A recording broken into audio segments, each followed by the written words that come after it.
Hello everyone, welcome to my YouTube channel.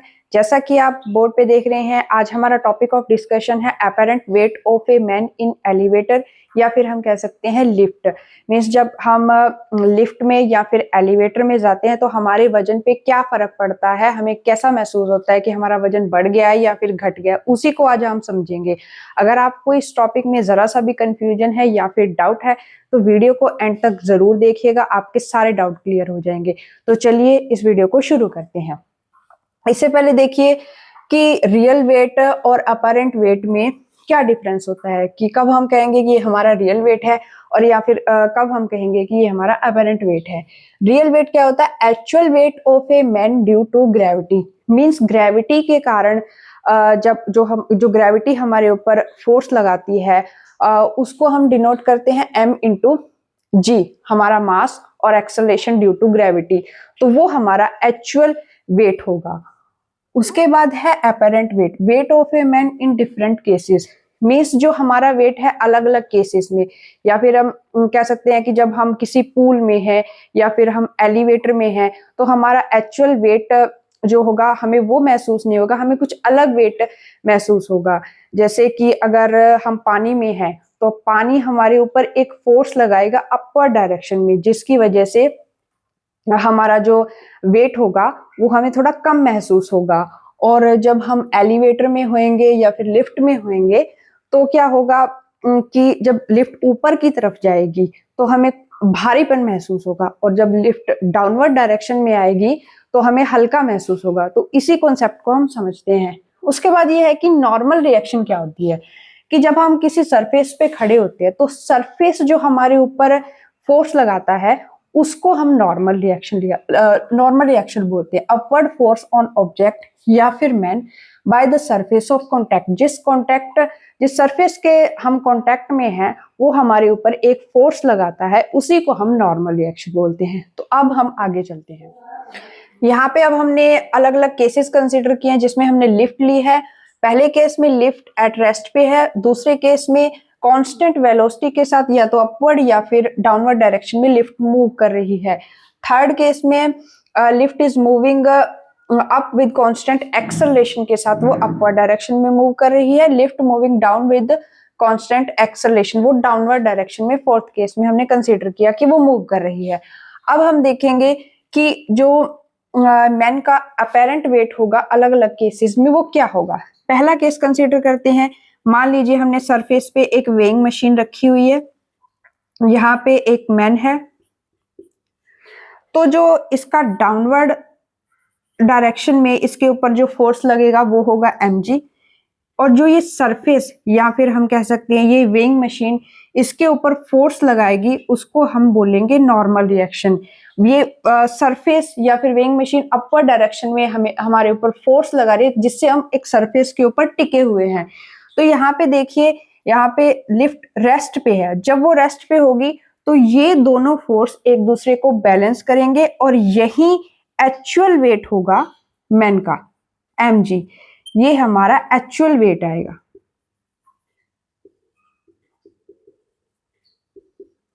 यहाँ पे actual wait normal reaction के equal हुआ। यहाँ पे नॉर्मल रिएक्शन की वैल्यू अलग अलग केसेस में बदल जाएगी जब वो एक्सेलरेशन के साथ अपवर्ड या डाउनवर्ड डायरेक्शन में मूव करेगा। यहाँ पे दोनों फोर्स एक दूसरे को बैलेंस कर रहे हैं, इसीलिए हमारी नॉर्मल रिएक्शन की वैल्यू mg के बराबर आई। अब देखिए यहाँ पर ये वेइंग मशीन हम बनाते हैं, mg फोर्स डाउनवर्ड डायरेक्शन के ऊपर मैन के ऊपर लग रहा है, एक जो सरफेस है मैन के ऊपर नॉर्मल रिएक्शन अपवर्ड डायरेक्शन में लगा रही है। यहाँ पे देखिए लिफ्ट इज मूविंग अप या फिर down with constant velocity. Constant velocity के साथ है, मींस यहाँ पे एक्सेलरेशन इसके ऊपर कोई भी एक्सेलरेशन नहीं है। अगर एक्सेलरेशन नहीं है तो एफ नेट कोई भी फोर्स इसके ऊपर नहीं लग रहा। मींस जितना फोर्स डाउनवर्ड डायरेक्शन में है उतना ही अपवर्ड डायरेक्शन में है। मींस यहाँ से n is equal to mg। यहाँ पर भी दोनों फोर्स एक दूसरे को बैलेंस कर रहे हैं। जब वो लिफ्ट कांस्टेंट वेलोसिटी के साथ मूव करे, यहाँ पे भी हमारा वेट उतना ही हमें फील होगा, या वेइंग मशीन हमारा उतना ही वेट शो करेगी जितना हमारा एक्चुअल वेट है। अगर हम यहाँ की बात करें, अपवर्ड डायरेक्शन में लिफ्ट एक्सेलरेशन ए के साथ मूव कर रही है। यहाँ पे मैन है, वेइंग मशीन, mg इसका वेट डाउनवर्ड डायरेक्शन में, नॉर्मल रिएक्शन अपवर्ड डायरेक्शन में। यहाँ पे जो नॉर्मल रिएक्शन है उसकी वैल्यू चेंज हो जाएगी। कैसे चेंज होगी? देखिए यहाँ पे एफ नेट फोर्स है मास इनटू एक्सेलरेशन, क्योंकि अपवर्ड डायरेक्शन में लिफ्ट मूव कर रही है तो एक नेट फोर्स इसके ऊपर अपवर्ड डायरेक्शन में लगेगा। जब अपवर्ड डायरेक्शन में फोर्स लगेगा तो देखिए ये फोर्स ज्यादा होगा और ये कम होगा, तो ये positive minus negative is equal to M A. यहां से नॉर्मल रिएक्शन की वैल्यू क्या आएगी? mg plus M A. इसका मीन क्या हुआ कि यहां से नॉर्मल रिएक्शन की वैल्यू यहाँ पे तो mg थी, लेकिन यहाँ पे प्लस एम ए मीन्स यहाँ पे वेट इंक्रीज हो गया। वेट इंक्रीज, नॉर्मल रिएक्शन ही हमारी एक किस्म से वेट को शो कर रही है। और अगर हम फोर्थ केस की बात करें, ये सरफेस अपवर्ड डायरेक्शन में इसके ऊपर फोर्स लगा रहा है, ये डाउनवर्ड डायरेक्शन में mg, और ये एक्सेलरेशन a के साथ डाउनवर्ड डायरेक्शन में लिफ्ट मूव कर रही है। यहाँ पे भी जो F नेट फोर्स होगा मैन के ऊपर ma होगा, मास इनटू एक्सेलरेशन। यहाँ पे देखिए जो नेट फोर्स है वो डाउनवर्ड डायरेक्शन में, क्योंकि ये सारा सिस्टम है या फिर जो मैन है वो डाउनवर्ड डायरेक्शन में आ रहा है, तो ये फोर्स पॉजिटिव हुआ mg minus normal reaction is equal to ma। यहां से n की वैल्यू हमारे पास क्या आएगी? mg minus ma। मीन्स यहाँ पे जो हमारा वेट है कुछ कम हो गया, हम कह सकते हैं वेट डिक्रीज। मीन्स जब लिफ्ट अपवर्ड डायरेक्शन में होती है तो हमें भारीपन महसूस होता है, हमारा वजन कुछ बढ़ के आता है, और जब लिफ्ट डाउनवर्ड डायरेक्शन में आती है तो हमारा वेट mg माइनस m है, उसी एक्सेलरेशन और इनटू मास उसी फोर्स के साथ डिक्रीज हो जाता है जितना जिससे वो लिफ्ट डाउनवर्ड डायरेक्शन में जा रही है। इसके बाद दो केसेस को हम और डिस्कस करेंगे। फिफ्थ केस हमारा फ्री फॉल का है और sixth case lift moving downward with acceleration a greater than g। Free fall का मीन यहाँ पे ये है कि जो लिफ्ट हमारा है कि मान लीजिए हमने रस्सी को कट कर दिया तो जो लिफ्ट है वो डाउनवर्ड मूव करेगा, डाउनवर्ड गिरेगा, तो एक्सेलरेशन यहाँ पे क्या होगी? उसकी एक्सेलरेशन ड्यू टू ग्रेविटी के इक्वल हो जाएगी। तो इस केस में क्या होगा? यहाँ पे मैन है, mg force downward, normal reaction upward, तो यहाँ से F नेट जो नेट फोर्स होगा वो हमारा ma लिख सकते हैं या फिर mg लिख सकते हैं। यहाँ से डाउनवर्ड डायरेक्शन में लिफ्ट मूव कर रही है तो mg minus n is equal to mg। यहाँ से n की वैल्यू क्या आएगी हमारे पास? mg minus mg, n is equal to 0। Normal reaction की वैल्यू 0 हुई। नॉर्मल रिएक्शन की वैल्यू 0 का क्या मीन है? वेटलेसनेस। मीन्स जो पर्सन है उसको अपना वेट बिल्कुल भी फील नहीं होगा, यहाँ पे उसका सरफेस पे कांटेक्ट जस्ट ब्रेक होने वाली सिचुएशन होगी, लिफ्ट डाउनवर्ड डायरेक्शन में आएगी और उसे अपना वेट बिल्कुल भी फील नहीं होगा।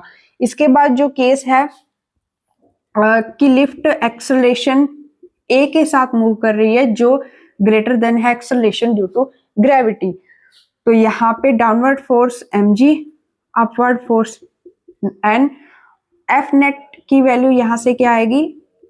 ma, mg क्योंकि डाउनवर्ड डायरेक्शन में वो जा रहा है तो ये प्लस वाला फोर्स, माइनस में नॉर्मल रिएक्शन ma।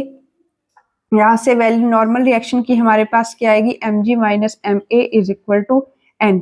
यहाँ से देखिए, यहाँ से ma हम देख सकते हैं कि ये जो वैल्यू है ये ज्यादा वैल्यू है, क्योंकि a हमारा बड़ा है तो ये n की वैल्यू नेगेटिव होगी, n लेस देन 0, या फिर हम कह सकते हैं n is equal to negative है हमारे पास। नेगेटिव होने का क्या मीन्स है कि यहाँ से सरफेस से कांटेक्ट जो होगा पर्सन का वो खत्म हो जाएगा, और एक्सेलरेशन डाउनवर्ड एक्सेलरेशन ज्यादा है तो उसका सिर लिफ्ट से टकरा जाएगा। तो अब हम इसके बेस पे एक क्वेश्चन देखते हैं। क्वेश्चन क्या है, ए बॉय मास उसका 55 kg है, stand on a weighing scale in a lift which is moving downward with a uniform acceleration of 4 metre पर second. The reading on the weighing scale will be. Means यहाँ पे एक lift है, एक person है जिसका जो मास है वो 55 kg है, mg डाउनवर्ड फोर्स होगा, नॉर्मल रिएक्शन अपवर्ड, और यहाँ से जो एक्सेलरेशन किसके साथ 4 मीटर पर सेकेंड स्क्वायर एक्सेलरेशन के साथ वो लिफ्ट डाउनवर्ड मूव कर रही है। a is equal to 4 metre पर सेकेंड स्क्वायर। यहाँ से देखिए जो F नेट होगा हमारा वो होगा ma, और यहाँ से mg माइनस n, क्योंकि डाउनवर्ड डायरेक्शन में सिस्टम मूव कर रहा है तो ये पॉजिटिव ये negative, mg minus n is equal to ma। यहाँ से n की वैल्यू हमारे पास क्या आएगी, mg माइनस ma। अब देखिए यहाँ पे जो 55 है, यहाँ से 55 को अगर हम mg के टर्म में लिखें तो यहाँ पे 55 मल्टीप्लाई बाय 10 मीन्स ये 550 न्यूटन हमारा फोर्स ड्यू टू ग्रेविटी होगी। यहाँ पे ये 55 kg उसका मास है, मीन्स जो वेइंग स्केल पे शो कर रहा है, लेकिन जो फोर्स लग रहा है उस पे 100 न्यूटन डाउनवर्ड फोर्स उसके ऊपर लग रहा है। यहाँ से देखिए 55 न्यूटन माइनस में ma 55 मल्टीप्लाई बाय एक्सेलरेशन यहाँ पे 4 है, 55 माइनस 220, यहाँ से 330 न्यूटन जो हमारी नॉर्मल रिएक्शन नॉर्मल रिएक्शन की वैल्यू आएगी। तो हमें आंसर केजी में निकालना है। तो जब हम इसको केजी में कन्वर्ट करेंगे, यहाँ से रीडिंग इन केजी, ये है मास इनटू एक्सेलरेशन, क्योंकि न्यूटन फोर्स है, मास इनटू एक्सेलरेशन। तो अगर हम इसको acceleration means 10 acceleration due to gravity से डिवाइड कर देंगे तो इसकी वैल्यू 33 केजी हमारे पास आ जाएगी। मींस जो वेट है रीडिंग है वेइंग स्केल पे वो 55 से 33 केजी आई, और जो फोर्स है जो ड्यू टू ग्रेविटी था 550 न्यूटन था, और हमारे पास ये निकल के आया 330 न्यूटन। यहाँ से ये भी डिक्रीज हो गया जब हम एक्सेलरेशन ए के साथ डाउनवर्ड लिफ्ट मूव कर रही है। तो आई होप लेक्चर आपको पसंद आया होगा। इसके बाद हम किसी नए लेक्चर में मिलेंगे किसी नए टॉपिक के साथ। तब तक के लिए थैंक यू।